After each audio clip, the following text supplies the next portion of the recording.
Bulikam sa Taguig. Rider, pinagsasaksak ang nakaalita niyang magkaangkas sa motorsiklo. Parang screwdriver. Halos mamatay ako, sir. Mga biktima, inaresto rin dahil na-discovering may mga nakabimbing warrant laban sa kanila.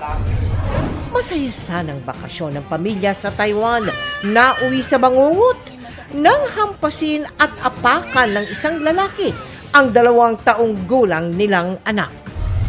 Pugante si Zaldi Ko na sangkot umano sa flood control scandal, nakatira umano sa bilyong-bilyong pisong halaga ng bahay sa Paris, France. He has a house in Champs-Élysées na 10 bedrooms, probably worth maybe $200 million, euros.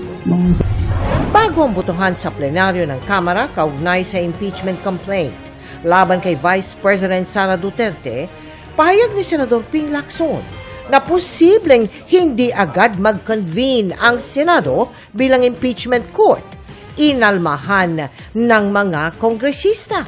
It's a constitutional imperative. Under the Constitution, there is no reason to block the convening of the Senate as the impeachment court. Balikatan military exercises, hindi na lang bilateral exercise, kundi paghahanda na rin daw para i-depensa ang Pilipinas sa gitna ng tensyon sa rehiyon, ayon sa US Indo-Pacific Command Chief. Volcanic debris sa Miisi Gully umaapaw na dahil sa magkakasunod na aktibidad ng Bulkang Mayon. Banta ng lahat, pinangangambahan dahil sa posibleng bagong daluyan ng volcanic deposits.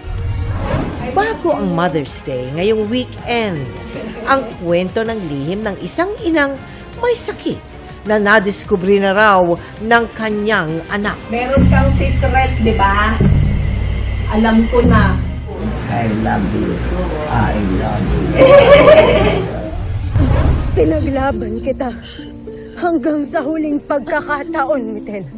Ang mga revelasyon at makapigil hiningang eksenang hindi dapat palampasin sa finale episode ng Encantadia Chronicles Sangre at ang mga kakaibang dapat abangan sa The Master Cutter na mapapanood na sa GMA Prime simula sa Lunes. Na-surprise pa rin kami. High energy talaga. Wow. This is Philippine culture.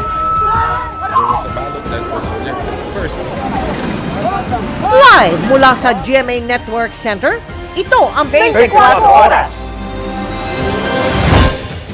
Magandang gabi po, Luzon, Visayas at Mindanao. Nauwi sa pananaksak ng screwdriver ang away kalsada ng 3 nakamotorsiklo sa Taguig. Sabi ng nanaksak na rider, dumepensa lang siya dahil pinagbantaan ng mga nakaaway. Ang 2 namang sinaksak, inaresto rin dahil nabistong may mga warrant para sa hiwalay na kaso. Nakatutok si Oscar Oida. Nakabibigla ang laman ng video sa social media kung saan makikitang inuundayan ng saksak ng isang rider ang mga sakay ng isa pang motorsiklo. Kahit tumba na ang target, hindi pa rin tumigil ang suspect hanggat sa naglakad.